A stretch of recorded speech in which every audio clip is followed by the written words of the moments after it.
Altair Travel and Cruises took Kat and Neville from Feast Magazine and a whole bunch of readers on a trip of a lifetime. Where did you end up going, Kat and Neville? Where didn't we go? We explored the Baltics. We started in Copenhagen. Okay. We went to Germany and actually hit Berlin. Then we went to Gdansk, Poland. We went to Tallinn, Estonia. 3 days in St. Petersburg, Helsinki, Finland, and then Stockholm, Sweden. Wow. It was amazing. Wow. It was amazing. And Pat from Altair went on the trip with the group, and we had an amazing time together. The group, we all met before the trip to kind of go over everything that was going to be happening and get to know each other. And then we had cocktail parties together and had a private tour of the galley on the ship with the ship's head chef and just had an amazing experience. What was Berlin like? Berlin was very cool. It was actually about a 2-hour drive. So we rented a car and drove down to the city, and I got to see Checkpoint Charlie and the Remains of the Wall. Right. I ate a street doner kebab and also a street like German brat and drank a German beer. And yeah, Berlin was incredible. And really one of the things that I really resonated was the impact that World War II had on a lot of the places that we went. Like Gdansk, for instance, was almost entirely rebuilt. Right. And a lot of the spots that we went to, in St. Petersburg, they didn't open up to the public until maybe 10 years ago because it took that long to rebuild. Right, yeah. It was amazing. And Berlin, I mean, talk about just history. Everywhere you look is history. And I'm sure you've got, 50 years of capitalism next to, medieval buildings and just like I saw in Eastern Europe. Well, it's been, like almost 20 years since the wall came down. Yeah, maybe a little more. And so there's been a lot of integration, but they have a lot of respect for their own history, and they tell the story in a very compelling way. It's absolutely worth going to this part of the world. There's just so much to experience and so much to see, and the food there is so unique. It's something that we rarely experience here, especially in St. Louis, because so much of our local food culture is influenced by Italy and kind of that that area of the world. Even though a third of people that live in Missouri are of German descent, you'll find a lot of German cooking in Missouri homes, but you don't see it necessarily in our restaurant culture. And so, being over in the Baltic area, there is.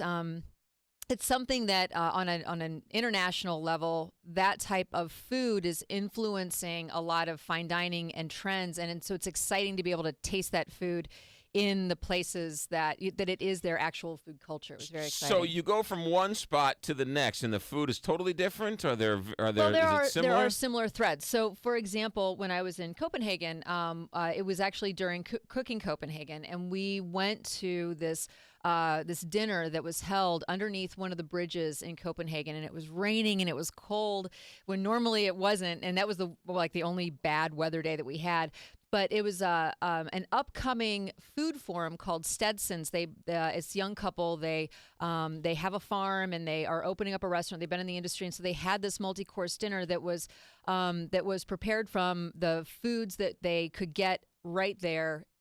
Within the range of Copenhagen, very local. We had things as simple as cucumbers with local goat cheese to shrimp that were cooked in seawater from Greenland. I mean, it was a really interesting experience. Wow. And we also had a chance to go on a higher end level to a place called Geist in Copenhagen. And that took, this type of food in a completely different level. So we had a lobster tartare with yuzu and dried hibiscus. So you had raw lobster. Yes. And so it was actually, it was almost like a carpaccio where it was shaved very, very thin, and it was just a thin layer on the plate. And it was very surprising. I had never had anything like that before. Another really surprising dish from Geist was this black radish, which they shaved, they cut into very long, thin strips so that it looked like pasta. And they tossed it, they grilled oysters and made the oysters into this cream sauce. So when you looked at it, it looked like pasta that was kind of tossed in this, not like a cream sauce. And then when you tasted it, it was that really kind of wonderful bite of the radish, that almost sweet, spicy bite of the radish with this creamy, briny flavor of the oyster. It was brilliant. And then Actually, at Geist, they serve their coffee with this cotton candy, and I kept saying, "This looks like Marie Antoinette is being brought to the table." This cotton candy that was dusted with salted, just a little bit of salted fennel on top, and salted fennel is something that you see, like salted licorice is something that you see throughout kind of the Baltic region. It's like a sweet salty treat, and so it was really interesting to see. It was food that I'd never experienced before. Where did you go to get the crawdads? What was that? So crawdads are a big thing in the entire region, and actually in Helsinki they were in the middle of having a crawdad festival. But I had crawdads. I had a crawdad and shrimp salad when I was in Stockholm. And actually, when I was in Stockholm, I have to tell you about one of the absolute highlights of my trip there was a visit to Ekstedt, which Nicholas Ekstedt is kind of a local celebrity chef there. He has a television show and has run a couple of things. So he's like you over there. He's a chef, and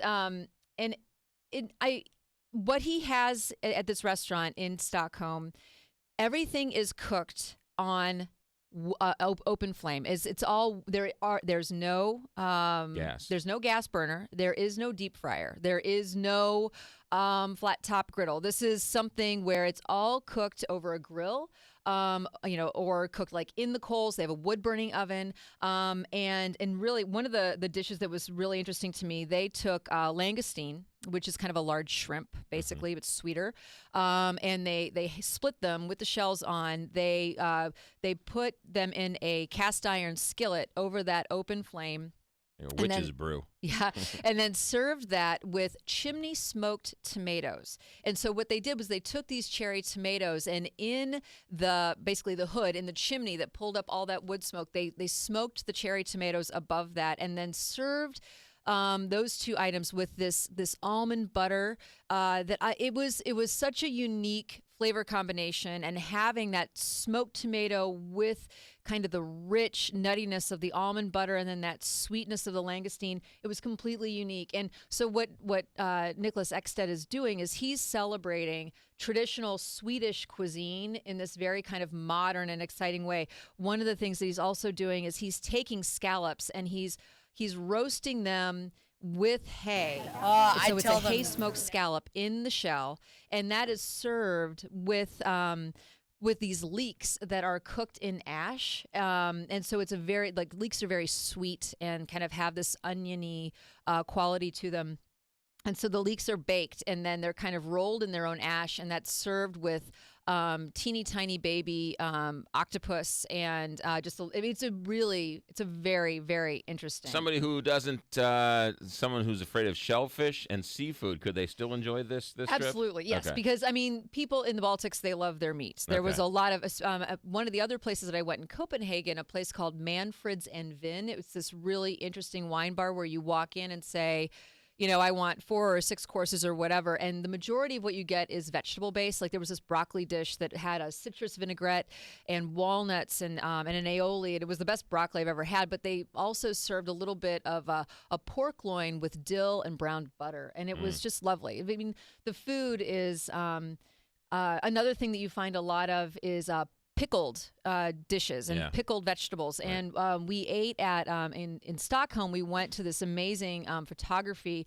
museum, and there was this pickled herring open face sandwich, which I can barely describe to you the richness of the flavor, because it was on this very thin rye bread that it also had chives and sour cream and hard-cooked egg and red onion and all the things that you would think of, but the flavor combination, it was rich, and it had so many different spices going on because of the pickling and just that umami flavor of the fish. You're gushing. Well, it was exciting for me because you can see a little bit of this kind of Nordic influence on some local menus, but I really would love to see more because it's such an interesting cuisine, and it's fun to taste something that you haven't tasted before. As good as it was, I'll go to Germany and have a beer and a brat and a pretzel any day. Absolutely, right? and that's what I had in Berlin. It kind of makes sense when you come back, right? You're like, you know what? A beer and a brat and a pretzel makes a lot of sense now. Yeah. All right, Kat, I got no time. Coming up with Feast magazines out this week? Yeah, well, no, next week we are putting it to bed this week, Okay. and it's going to be an awesome issue. All right, good. Kat Neville, feaststl.com, newsstands everywhere. If you subscribe to the Sunday St. Louis Post-Dispatch, you can subscribe to Feast and not knock over old ladies at the magazine counter to get them. And if you want a deal, go to stltoday.com/McGraw and get the McGraw deal on your subscription to get Feast magazine and the Sunday newspaper. Awesome. That's great. All right, have a good week. Thank you. Kat Neville, all sponsored by our friends at Jimmy's on the Park, 706 to Munn in Clayton, 725-8585, or their website at Jimmy's Cafe.